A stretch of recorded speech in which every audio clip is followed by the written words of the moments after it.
അപ്പോൾ എൻ്റെ പേര് മിഥുൻ എന്നാണ്. ഞാൻ കഴിഞ്ഞ ഒരു 10 വർഷമായി ജൈവകൃഷി മേഖലയിലും സസ്റ്റൈനബിൾ ലിവിങ്ങിലും ഒക്കെ വർക്ക് ചെയ്യുന്നു. കേരള പെയിൻറ്റ്സ് എന്ന് പറയുന്ന കമ്പനിയുടെ ഡയറക്ടറാണ്. അപ്പോൾ ഇന്നത്തെ നമ്മുടെ വിഷയം ശരിക്കും പറഞ്ഞു കഴിഞ്ഞാൽ പച്ചപ്പ് അല്ലെങ്കിൽ ഒരു സസ്റ്റൈനബിലിറ്റിയോടുകൂടി എങ്ങനെ ലോകത്തിനെ കാണാം എന്നുള്ളതാണല്ലേ. അപ്പോൾ ഇന്നത്തെ ഈ ഒരു പാനൽ ഡിസ്കഷൻ്റെ ഏറ്റവും വലിയ പ്രത്യേകത, ഇതിനു മുമ്പ് ഞാൻ ഒരുപാട് പാനൽ ഡിസ്കഷൻസ് അറ്റൻഡ് ചെയ്തിട്ടുണ്ട്. അവിടെയൊക്കെ സസ്റ്റൈനബിലിറ്റിയുടെ വലിയ വലിയ തലങ്ങളെക്കുറിച്ചാണ് സംസാരിക്കുക. ഇൻ്റർനാഷണൽ തലങ്ങളിൽ, ഒരു ബിസിനസ്സിൽ, കൊളാബറേഷൻസിൽ എങ്ങനെയൊക്കെ, അല്ലെങ്കിൽ ഇതിൻ്റെ ഇമ്പാക്റ്റ് ഗ്ലോബലി എങ്ങനെ ഉണ്ടാക്കാം. പലപ്പോഴും ഇതൊക്കെ അറ്റൻഡ് ചെയ്തിറങ്ങുന്ന ഒരു സാധാരണക്കാരന് പിറ്റേ ദിവസം അല്ലെങ്കിൽ ഈ ഹാളിൽ നിന്ന് പുറത്തിറങ്ങുമ്പോൾ സസ്റ്റൈനബിലിറ്റിക്ക് വേണ്ടി ഒന്നും ചെയ്യാനുണ്ടാവില്ല.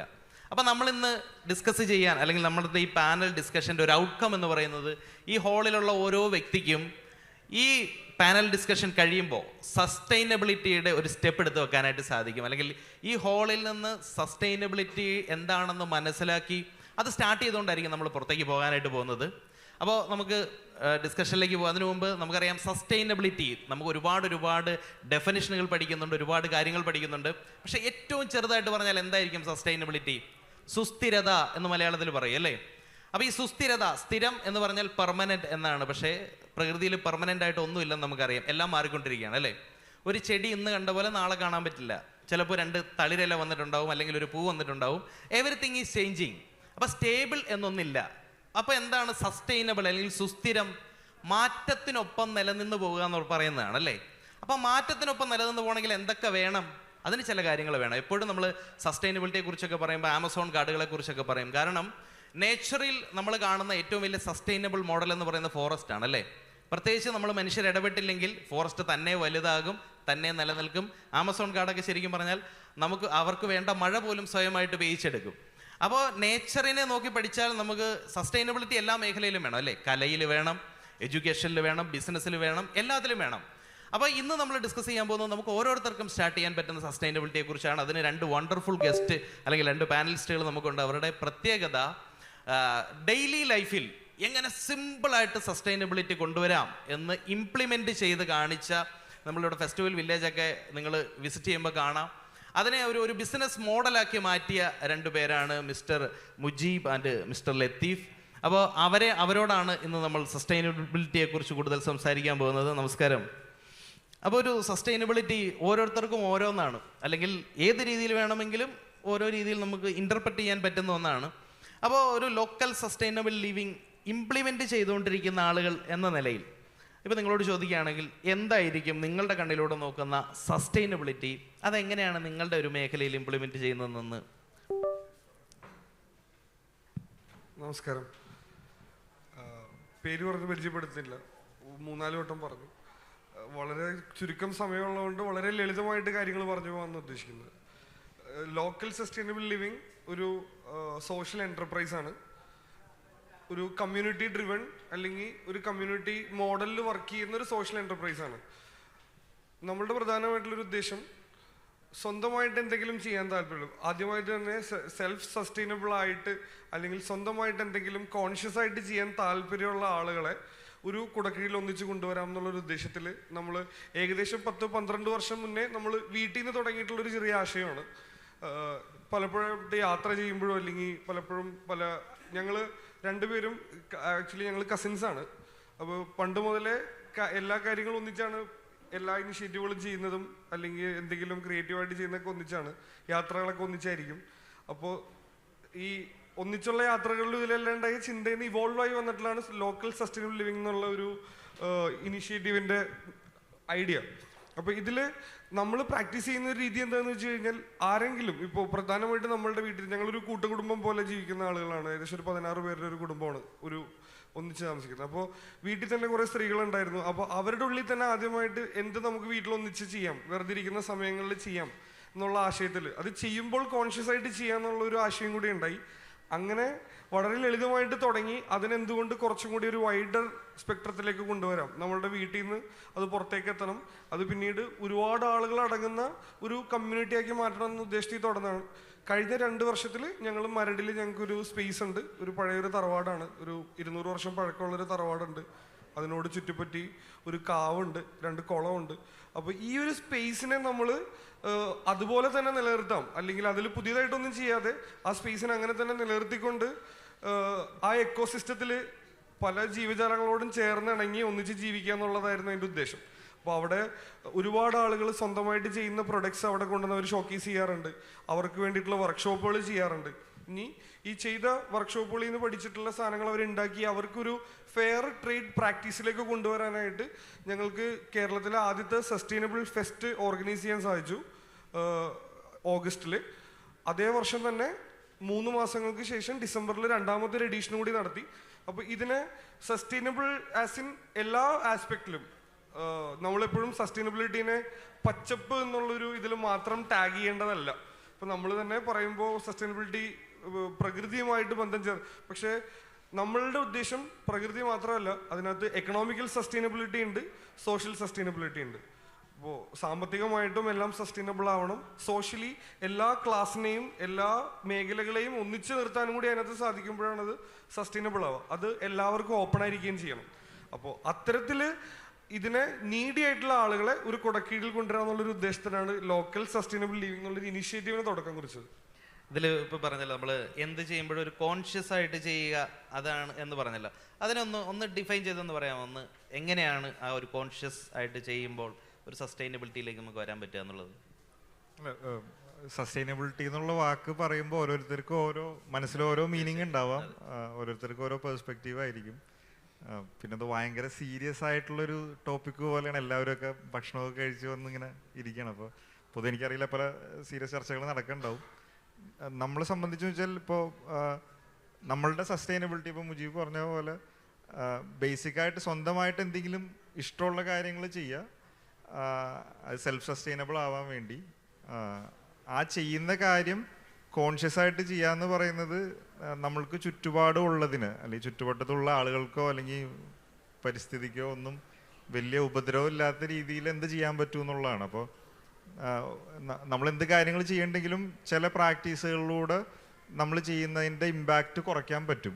അപ്പോൾ അത് നമ്മളായിട്ട് കണ്ടുപിടിക്കുന്നതല്ല, ഓൾറെഡി നമ്മൾക്ക് മുന്നേ പോയിട്ടുള്ള തലമുറകൾ അത് ചെയ്ത് പ്രാക്ടീസുകളുണ്ട്, അല്ലെങ്കിൽ ഓൾറെഡി പല എക്സ്പെരിമെൻറ്റുകളും നമുക്ക് ചെയ്യാൻ പറ്റും. അപ്പോൾ ചെയ്യുന്ന രീതികളിൽ ചില ചെറിയ മാറ്റങ്ങൾ വരുത്തുകയാണെങ്കിൽ, അല്ലെങ്കിൽ നമ്മൾ എക്സ്പ്ലോർ ചെയ്യുന്ന കാര്യങ്ങൾ, ഇപ്പോൾ അവിടെ ഇപ്പോൾ ഈ ഫെസ്റ്റിവൽ വില്ലേജ് നമ്മളാണ് ക്യൂറേറ്റ് ചെയ്യുന്നത് കുറേ ഭാഗം. അപ്പോൾ അവിടെ തന്നെ നിങ്ങൾ നോക്കിയാൽ കാണാം, ഇപ്പോൾ എല്ലാം സ്ക്രാപ്പ് മെറ്റീരിയൽ വെച്ചിട്ടാണ് നമ്മളുടെ ഇൻസ്റ്റാളേഷൻസ് എല്ലാം ചെയ്തിട്ടുള്ളൂ.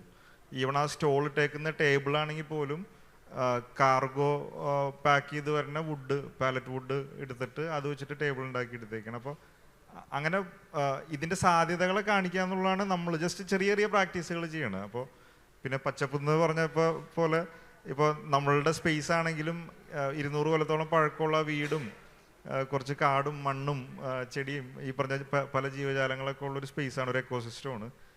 അപ്പോൾ അത് കുറഞ്ഞു വരണമെന്നൊക്കെ ഉള്ള ഒരു ചർച്ചയുണ്ട്. അപ്പോൾ ഈ ഇത്തരം സ്പേസിൽ ഇപ്പോൾ നിങ്ങളിവിടെ ഇരിക്കുന്ന ഓരോരുത്തർക്കും അവിടെ വരാം, എപ്പോൾ വേണമെങ്കിലും അവിടെ ഒന്ന് എക്സ്പീരിയൻസ് ചെയ്യാം അവിടെ നടക്കുന്ന കാര്യങ്ങൾ. അപ്പോൾ മനസ്സിലാവും അതിൻ്റെ ഒരു വ്യത്യാസം. നമ്മൾ അത്രേ ഉള്ളൂ ഇതിൻ്റെ ബേസിക് കാര്യങ്ങൾ. അപ്പോൾ ഇത്തരം പ്രാക്ടീസുകൾ കൊണ്ടുവരിക, കുറച്ച് കോൺഷ്യസ് ആയിട്ട് എന്ത് ചെയ്താലും അത് സ്വാഭാവികമായിട്ട് സസ്റ്റൈനബിളായി മാറും. നമ്മൾ എന്ത് കോൺഷ്യസ് ആയിട്ട് ചെയ്യണമെങ്കിലും നമ്മൾക്കോ അല്ലെങ്കിൽ നമുക്ക് ചുറ്റുമുള്ളവർക്കോ അതിൻ്റെ നെഗറ്റീവ് ഇമ്പാക്റ്റ് ഉണ്ടാവരുന്നുള്ളൊരു കോൺഷ്യസ്നെസ് ഉണ്ടാവുക എന്നുള്ളതാണ് ബേസിക്. അത് ചെയ്യുമ്പോൾ തന്നെ നമ്മൾ അതിൻ്റെ ഒരു ഭാഗമായി മാറും, സസ്റ്റൈനബിൾ ആയിട്ട്. ബേസിക്കലി ഇന്നലെ ഞങ്ങളൊരു പ്രീ ടോക്ക് നടത്തിയപ്പോൾ ഇവരിൽ നിന്ന് പറഞ്ഞ ഒരു പ്രധാനപ്പെട്ട ഒരു കാര്യം, നമ്മളൊരു മിഠായി തിന്നിട്ട് ആ കവർ വലിച്ചെറിയുന്നതിന് മുമ്പ് ഞാൻ ഇവിടെ ഈ കവർ ഇട്ടാൽ ആരെങ്കിലും ഇത് എടുക്കുമോ, അല്ലെങ്കിൽ ഇത് ലോകത്ത് എന്നേക്കുമുള്ളൊരു വേസ്റ്റായിട്ട് മാറുമോ എന്ന് ചിന്തിച്ചിട്ട് അത് പോക്കറ്റിലിട്ട് ഒരു വേസ്റ്റ് ബിൻ കാണുമ്പോൾ അവിടെ കൊണ്ടിട്ടാൽ അത് സസ്റ്റൈനബിലിറ്റി ആയി. അത്ര സിംപ്ലിഫൈഡ് ആയിട്ട് സസ്റ്റൈനബിലിറ്റിയെ ഡിഫൈൻ ചെയ്ത് പ്രാക്ടീസ് ചെയ്ത് കൊണ്ടുവന്ന ആളുകളാണ്. അപ്പോൾ ഈ 200 വർഷത്തെ പഴക്കമുള്ള തറവാടിനെ കുറിച്ച് പറയുമ്പോൾ പലപ്പോഴും സസ്റ്റൈനബിലിറ്റി എന്ന് പറയുമ്പോൾ തന്നെ ആളുകൾ വിചാരിക്കുക പഴമയിലേക്ക് പോവുക, നമ്മുടെ എല്ലാ നിലവിലെ ഫെസിലിറ്റികളെല്ലാം കട്ട് ചെയ്തിട്ട് പോവുക എന്ന് പറയുന്നൊരു തോട്ട് പ്രോസസ്സിലേക്ക് പോകാറുണ്ട്. ശരിക്കും ഇത് പഴമയിലേക്കുള്ള പോക്കാണോ അതോ ഇന്നത്തെ കാലത്തിന് വേണ്ട ഒരു പുതിയ ജീവിതമാണോ? നമ്മൾ ഇപ്പോൾ നമ്മുടെ സബ്ജക്റ്റ് ഫ്യൂച്ചർ ആയതുകൊണ്ട് തന്നെ പഴമയിലേക്ക് പോലല്ല, സസ്റ്റൈനബിലിറ്റി ഈസ് ദ ഫ്യൂച്ചർ. അപ്പോൾ അതിൽ കാരണം എപ്പോഴും നമുക്ക് തോന്നാറുള്ള കാര്യം ഇത് നാളേക്ക് വേണ്ടി ചെയ്യുന്ന കാര്യമാണോ എന്നുള്ളതാണ് ചോദ്യം. നാളേക്ക് വേണ്ടി ചെയ്യുന്ന കാര്യത്തെ പറ്റിയുള്ള സംസാരം നമ്മളൊരു 25 കൊല്ലം മുമ്പ് തുടങ്ങിയിരുന്നു. ഇത് ഇനിയിപ്പോൾ നമുക്ക് നിലനിൽക്കാൻ വേണ്ടിയിട്ടുള്ള ഒരു അവസ്ഥയിലേക്ക് മാറി. അപ്പോൾ ഈ പറഞ്ഞ പോലെ ഒരു ചെറിയ കടലാസ് എടുത്ത് നമ്മൾ കളയാൻ കാണിക്കുന്ന ഉദ്ദേശം എന്ന് പറഞ്ഞത് ഇത് അതുകൊണ്ടാണ് പറഞ്ഞത്. എപ്പോഴും സസ്റ്റൈനബിലിറ്റിയെ പറ്റി അക്കാഡമിക് ആയിട്ട് സംസാരിക്കുമ്പോൾ പലർക്കും ഒന്നും മനസ്സിലാവാറില്ല. ഞങ്ങൾ തന്നെ ചില പാനൽ ഡിസ്കഷനിലൊക്കെ ചേർന്നിരുന്ന് ഞങ്ങൾ ഇങ്ങനെ അന്തപ്പെട്ടിരിക്കും, ബാക്കിയുള്ള ആളുകളൊക്കെ എന്തോ പറയുന്നു. അപ്പം നമ്മളതൊന്നും അല്ലല്ലോ ചെയ്യണം. നമ്മൾ ഇതിൻ്റെ ഉദ്ദേശം എന്താണെന്ന് വെച്ച് കഴിഞ്ഞാൽ ആളുകളെ ഇപ്പോൾ ഇത് കേൾക്കുന്ന ആളോ അല്ലെങ്കിൽ നമ്മളുടെ സ്പേസിൽ വരുന്ന ആളോ ഞങ്ങൾ ഒരിക്കലും അവിടെ സസ്റ്റൈനബിലിറ്റി ഒരു അക്കാഡമിക് സബ്ജക്റ്റായിട്ട് സംസാരിക്കാറില്ല. കാരണം അത് അങ്ങനെ ചെയ്യേണ്ട ഇതൊരു ലൈഫ് സ്റ്റൈലാണ്. അപ്പോൾ നമ്മൾ ചെയ്യുന്ന ചില ആക്ടിവിറ്റികൾ, ഇപ്പോൾ ഒരാളൊരു പറഞ്ഞ പോലെ ഒരു മിഠായി കടലാസ് ഒരാൾ കളഞ്ഞു കഴിഞ്ഞാൽ അയാളുടെ അടുത്ത് എടുത്ത് കളയാൻ പറയുന്നതിനേക്കാൾ ചിലപ്പോൾ ഇമ്പാക്റ്റ് ഉണ്ടാക്കുക അയാളുടെ മുമ്പിൽ വെച്ച് ആ കടലാസ് നമ്മളെടുത്ത് കളയുന്നതായിരിക്കും ചിലപ്പോൾ. അപ്പോൾ ഇത് എന്നെ സംബന്ധിച്ച് ഞാൻ അങ്ങനെ ചെയ്യുമ്പോൾ ഒരാൾ ചെയ്യുന്നത് കണ്ടു കഴിഞ്ഞാൽ എനിക്കതൊരു ഇൻസൾട്ടാണ്. ഞാൻ ഇട്ട കടലാസ് വേറൊരാടുത്ത് കളയുന്നുണ്ട്, അതിനൊരിട വരരുത്, ഇനി പോലും ഞാനത് കൃത്യമായി ഡിസ്പോസ് ചെയ്യണം എന്നുള്ളൊരു ചിന്തയാണ്. അപ്പോൾ ഇതൊരു നമ്മളിത് പ്രാക്ടീസ് ചെയ്ത് തുടങ്ങിയതിന് ശേഷം, നമ്മളിത് അക്കാദമികമായി പഠിച്ചു വന്നവരല്ല, ഇതിനെപ്പറ്റി ഒരുപാട് സ്ഥലങ്ങളിൽ കേട്ട് വളർന്നവരല്ല, ഇത് നമ്മൾ പലരും കണ്ടുപഠിക്കുന്നതാണ് നമ്മൾ ഈ ഒരു ലൈഫ് സ്റ്റൈല്. അപ്പൊ ഇതൊരു മെഡിറ്റേറ്റീവ് പ്രോസസ്സാണ് ആക്ച്വലി. നമ്മൾ കാരണം എന്ത് കോൺഷ്യസ് ആയിട്ട് ചെയ്താലും അത് മെഡിറ്റേഷൻ ആണ്. അപ്പൊ ഈ ഒരു പ്രോസസ്സ് പ്രാക്ടീസ് ചെയ്യുന്ന സമയത്ത് നമ്മൾ ഇവിടെ വരുന്നവരോട് അല്ലെങ്കിൽ നമ്മളുടെ കയ്യിലുള്ളത് കലയാണ്, ആളുകളെ അട്രാക്ട് ചെയ്യാൻ. അപ്പൊ ഇതിനൊരു മീഡിയം വേണം സംസാരിക്കാൻ. നമ്മൾ സമൂഹത്തോട് സംസാരിക്കാൻ ഉദ്ദേശിക്കുന്ന കാര്യങ്ങൾ സംസാരിക്കാൻ നമുക്കൊരു മീഡിയം വേണം. അപ്പൊ ഞാൻ ഒരു പാട്ട് കേൾക്കാൻ ആളുകൾ വിളിക്കുന്നതും ഒരു പ്രസംഗം കേൾക്കാൻ ആളുകൾ വിളിക്കുന്നതും വ്യത്യാസമുണ്ട്. അപ്പൊ നമ്മൾ പൊതുവെ ചെയ്യാറ് എന്തെങ്കിലും കലാപരിപാടികൾ അവിടെ സംഘടിപ്പിക്കും. ചിലപ്പോൾ എന്തെങ്കിലും മ്യൂസിക് ഗ്യാതറിങ്ങോ അല്ലെങ്കിൽ ചിലപ്പോൾ ഒരു അത്തരത്തിലുള്ള ഒരു എന്റർടൈൻമെന്റ് ഗ്യാതറിങ് സംഘടിപ്പിക്കുന്നതിന്റെ കൂട്ടത്തിൽ വളരെ ലളിതമായി ഇതിനൊരു ഡയലോഗ് സ്പാർക്ക് ചെയ്യുക എന്നുള്ളതാണ്. അത് സ്വമേധയാ അവരുടെ ഉള്ളിലും ഈ സാധനം സ്പാർക്ക് ചെയ്യും. അപ്പൊ ചോദിച്ചു വന്ന ചോദ്യത്തിൽ ഇപ്പോൾ പഴമയിലേക്ക് തിരിച്ചു പോകുന്നതാണോ അതോ നമ്മളുടെ കയ്യിലുള്ള സാധനങ്ങളെ കൃത്യമായിട്ട് യൂട്ടിലൈസ് ചെയ്യണമാണോ എന്നുള്ളൊരു പഴമയിലേക്ക് തിരിച്ചു പോകുന്നത് മാത്രമല്ല, ഇപ്പൊ സസ്റ്റൈനബിലിറ്റി ഒരിക്കലും നമുക്കില്ലാത്ത സാധനത്തിലേക്ക് തിരിച്ചു പോകുന്നല്ലോ, നമുക്കുള്ള കാര്യങ്ങളെ കൃത്യമായിട്ട് വിനിയോഗിക്കുക എന്നുള്ളതാണ്. ഇനിയിപ്പോ ഭാവിയിലേക്ക് റിസർവ് ചെയ്യാനെന്ന് പറയാനേക്കാൾ ഉപരി നമ്മളുടെ സഹജീവികൾക്ക് ഉപയോഗിക്കാനുള്ള എനർജി റിസോഴ്സ് ഇപ്പോൾ ഇവിടെ ഉള്ളൂ. അത് നമുക്ക് നാളെ ഉപയോഗിക്കണമെങ്കിൽ എന്നുള്ളതാണ്. എൻ്റെ അടുത്ത തലമുറയ്ക്കല്ല, എനിക്ക് നാളെ ഉപയോഗിക്കണമെങ്കിൽ ഞാനത് കൃത്യമായിട്ട് റിസോഴ്സ് യൂട്ടിലൈസ് ചെയ്താൽ മാത്രമേ അത് ഉപയോഗിക്കാൻ പറ്റുള്ളൂ എന്നുള്ളൊരു ധാരണ നമുക്ക് എല്ലാവർക്കും വേണം. അപ്പൊ ഈ ചിന്തയിൽ നമ്മൾ പഴമ നിലനിർത്തണം എന്തിനാന്ന് വെച്ച് കഴിഞ്ഞാൽ ഇപ്പോൾ അവിടെ വരുമ്പോൾ കുട്ടികൾ കളിക്കാൻ വരാറുണ്ട്. അപ്പോൾ ഇവിടെ മണ്ണിലിറങ്ങാൻ ബുദ്ധിമുട്ടുള്ളവരാണ്. അപ്പം ഞങ്ങൾ ആ സ്പേസ് പ്രധാനമായിട്ടും ചെയ്തിട്ടുള്ളത് എല്ലാവർക്കും ചെരുപ്പൂരിയിട്ട് നടക്കാം. അവിടെ ചെരുപ്പിടാതെ മണ്ണിൽ നടക്കാം, ഊഞ്ഞാലാടാം, അവിടെ 2 കുളമുണ്ട്, കുറേ മരങ്ങളുണ്ട്. അപ്പോൾ കുട്ടികൾ വന്നു കഴിഞ്ഞാൽ അവരെപ്പോഴും മണ്ണിൽ കളിക്കും. അവിടെ സ്വാഭാവികമായിട്ട് 1-2 കുട്ടികൾ കളിക്കുന്നുണ്ടെങ്കിൽ അവരുടെ പാരൻസ് അടുത്ത ആൾ വരുമ്പോൾ മകനെ വിടും അല്ലെങ്കിൽ മകളെ വിടും, നീ കളിച്ചോ എന്നുള്ള രീതിയിൽ. അപ്പോൾ അങ്ങനെയുള്ള സ്പേസുകൾ നിലനിർത്താന്നുള്ളതിൻ്റെ ഒരു ആവശ്യമുണ്ട്. പക്ഷേ എപ്പോഴും നമ്മൾ മാറ്റങ്ങളുടെ കൂടെ നിന്നുകൊണ്ട് വേണം ഈ സസ്റ്റൈനബിലിറ്റി ചേർത്തിടുക. അതല്ലാത്ത പക്ഷെ ഇപ്പോൾ ചില കാര്യങ്ങൾ നമ്മൾ വളരെ സ്ട്രിക്റ്റ് ആയിട്ട് ഫോളോ ചെയ്ത് സസ്റ്റൈനബിലിറ്റി എന്ന് പറഞ്ഞു കഴിഞ്ഞാൽ അത് ആളുകളെ സംബന്ധിച്ച് വളരെ കോംപ്ലിക്കേറ്റഡ് ആണ്. ഇത് കോംപ്ലിക്കേറ്റഡ് ആണെന്ന് തോന്നിക്കഴിഞ്ഞാൽ ആരും ഈ ഒരു ലൈഫ് സ്റ്റൈൽ പഠിക്കാൻ തയ്യാറാവണമെന്നില്ല. ഇത് ലളിതമായിട്ടുള്ള ഒരു വളരെ മനസ്സിന് സമാധാനവും സന്തോഷവും തരുന്ന ഒരു ലൈഫ് സ്റ്റൈലാണ്. അപ്പോൾ അത് നമുക്ക് എല്ലാവർക്കും അത് പ്രാക്ടീസ് ചെയ്യുമ്പോൾ ഫീൽ ചെയ്യുന്നുള്ളതാണ്. ബേസിക്കലി മനുഷ്യൻ ഒഴികെ എനിക്ക് തോന്നുന്നു ബാക്കി എല്ലാ ജീവികളും പഠിക്കാതെ തന്നെ ചെയ്യുന്ന ഒരു പ്രോസസ്സാണ് ഈ സസ്റ്റൈനബിലിറ്റി. അവനവൻ ചെയ്യുന്ന അല്ലെങ്കിൽ ഇപ്പോൾ സ്വന്തം കഴിക്കുന്ന ഭക്ഷണം എന്താണോ അതിൻ്റെ ഒരു സീഡ് ഡിസ്ട്രിബ്യൂട്ട് ചെയ്യുക, ലിറ്ററിങ് വേറെ ആരും ഉണ്ടാക്കുന്നില്ല, ചെയ്യാതിരിക്കുക. അപ്പോൾ മനുഷ്യൻ പക്ഷേ ഇതിനിപ്പോൾ പഠിച്ച് നമ്മളിങ്ങനെ ചർച്ച ചെയ്യേണ്ട ഒരു അവസ്ഥയിലേക്ക് വന്നു. അപ്പോൾ ശരിക്കും ഈ പുതിയ ജനറേഷനെ നമ്മൾ ഈ ഒരു സസ്റ്റൈനബിലിറ്റിയിലേക്ക് കൊണ്ടുവരുമ്പോൾ അല്ലെങ്കിൽ നിങ്ങളുടെ സെൻറ്ററിലേക്ക് കൊണ്ടുവരുമ്പോൾ എനിക്കുള്ളൊരു കൺഫ്യൂഷൻ, നമ്മുടെ ഒരു ജനറേഷനിലുള്ള ആളുകൾക്ക് പലപ്പോഴും ഈ പറഞ്ഞ കാര്യങ്ങൾ നൊസ്റ്റാൾജി ആയിരിക്കാം. കാരണം പണ്ട് എക്സ്പീരിയൻസ് ചെയ്തിട്ടുണ്ട്, ഇപ്പം ഇല്ല. പക്ഷേ ഇവർക്ക് പലർക്കും ഇത് പുതിയതായിരിക്കാം. അപ്പോൾ ഇത് തമ്മിൽ ആരെയാണ് ഇതിലേക്ക് പെട്ടെന്ന് നമുക്ക് ഈ വഴി നടത്താൻ എളുപ്പം എന്ന് തോന്നിയിട്ടുള്ളത്? പുതിയ ആൾക്കാരെയാണോ അതോ പഴയ നൊസ്റ്റാൾജിയുമായിട്ട് നടക്കുന്ന ആൾക്കാരെയാണോ? ഇല്ല, ഇതിലിപ്പോൾ ഇപ്പം നമ്മളുടെ സ്പേസിലാണെങ്കിൽ തന്നെ ചെറിയ കുട്ടികൾ, ഇപ്പോൾ എനിക്ക് 2 കുട്ടികളുണ്ട് ചെറിയ, അതിനകത്ത് ഇപ്പോൾ 1 വയസ്സോ 2 വയസ്സുള്ള കുട്ടികൾ മുതൽ ചിലപ്പോൾ 60-70 വയസ്സുള്ള ആളുകളൊക്കെ ഉൾപ്പെടെ അവിടെ വരാറുണ്ട്, എല്ലാ ഏജിലുള്ളവരും. ഇപ്പോൾ പിന്നെ ഇതിനെങ്ങനെ ഇപ്പോൾ ഈ സസ്റ്റൈനബിലിറ്റി എന്നുള്ള വാക്ക് പറഞ്ഞു പറഞ്ഞാൽ അത് ഭയങ്കര ഒരു എന്താ പറയാ, അതൊരു ഭയങ്കര സാച്ചുറേറ്റഡ് ആയി പോയ പോലെയാണ് വെച്ചാൽ ഇത് അങ്ങനത്തെ ഉള്ള വാക്കുകളോ അല്ലെങ്കിൽ അത്തരം ടോപ്പിക്കുകളോ ചർച്ചകളോ ഒന്നും അവിടെ ഇല്ല, അല്ലെങ്കിൽ നമ്മളുടെ ജീവിതത്തിലൊന്നും അതില്ല.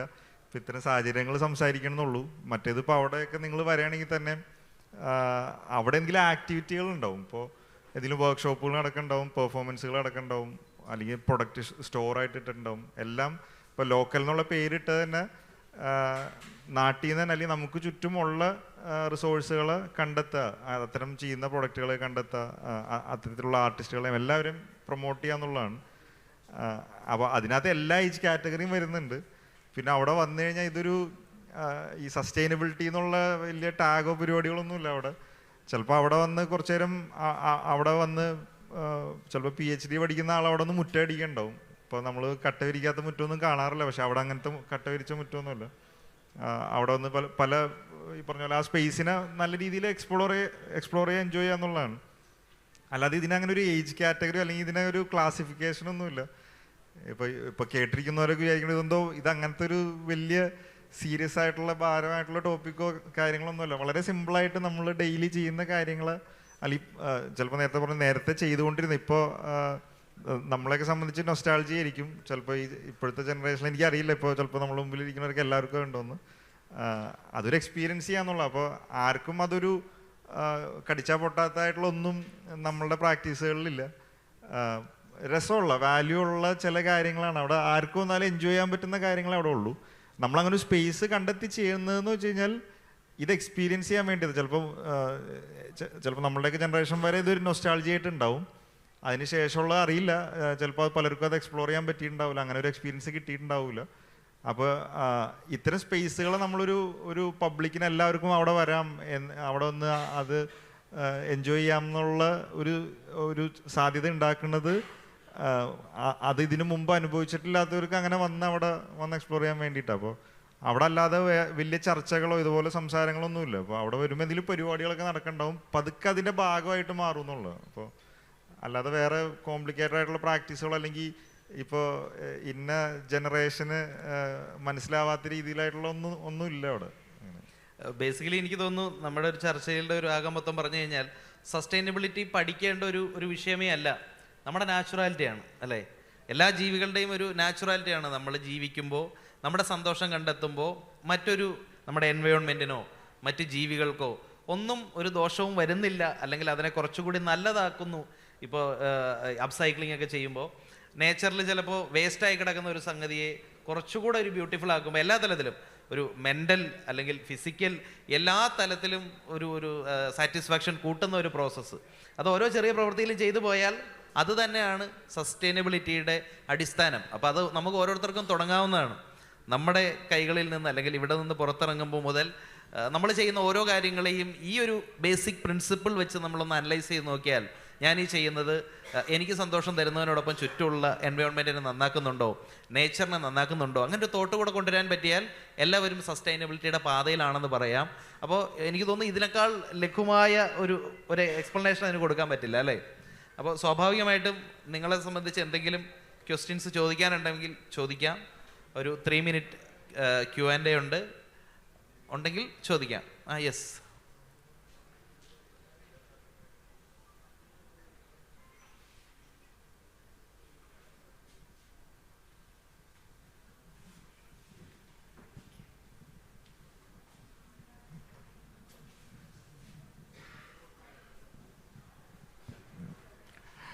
വളരെ നല്ല ആശയം നടപ്പിലാക്കി കാണിക്കുന്നതിന് ആദ്യം തന്നെ എല്ലാവരെയും അഭിനന്ദിക്കുന്നു, രണ്ടുപേരെയും അഭിനന്ദിക്കുന്നു.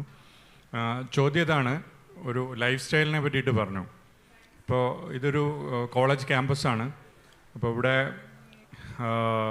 വിദ്യാർത്ഥികൾക്കുള്ള ഒരു കൺസേൺ എന്ന് പറയുന്നത് കരിയറിൽ എന്താവണം, എങ്ങനെ ഒരു വലിയ നല്ലോണം ശമ്പളം കിട്ടുന്ന ജോലി നേടണം, എങ്ങനെ വലിയ കാറ് വാങ്ങിക്കണം, എങ്ങനെ പുതിയ വലിയ വീടുണ്ടാക്കണം, എങ്ങനെ ആ കാറിൽ ലോകം ചുറ്റണം, ഇത്തരത്തിലുള്ളതാണ് ചെറുപ്പക്കാരുടെ അല്ലെങ്കിൽ യങ്സ്റ്റേഴ്സിൻ്റെ ഡ്രീമുകൾ. അപ്പോൾ അത് ലൈഫ് സ്റ്റൈലിനുമായിട്ട് എങ്ങനെയാണ് കണക്ട് ചെയ്യുക, അല്ലെങ്കിൽ ഈ സസ്റ്റൈനബിലിറ്റി ആയിട്ട് എങ്ങനെയാണ് കണക്ട് ചെയ്യുക.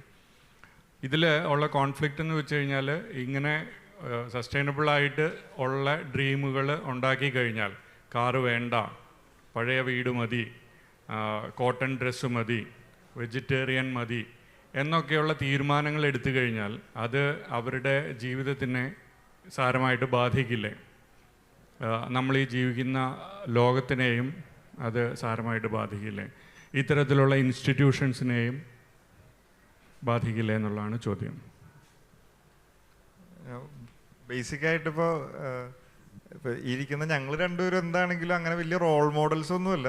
നമ്മളും സാധാരണ എല്ലാവരെയും പോലെ തന്നെ ഉള്ള സാധാരണ ജീവിതം നയിക്കുന്ന ആൾക്കാരാണ്. ഇപ്പോൾ അവിടെ ചെയ്യുന്ന കാര്യങ്ങളും ഇപ്പോൾ ഇത്ര നേരം പറഞ്ഞനുസരിച്ചിട്ടും ചെറിയ ചെറിയ കാര്യങ്ങളിൽ നിന്ന് തുടങ്ങുള്ളൂ. അല്ലാതെ ഭയങ്കര എക്സ്ട്രീമായിട്ട് അങ്ങനെ ജീവിക്കുന്ന ഇതെല്ലാം ഉപേക്ഷിച്ച് ജീവിക്കുന്ന ആളുകളുണ്ട്. അതിലേക്കൊന്നും നമ്മളൊന്നും എത്തിയിട്ടില്ല.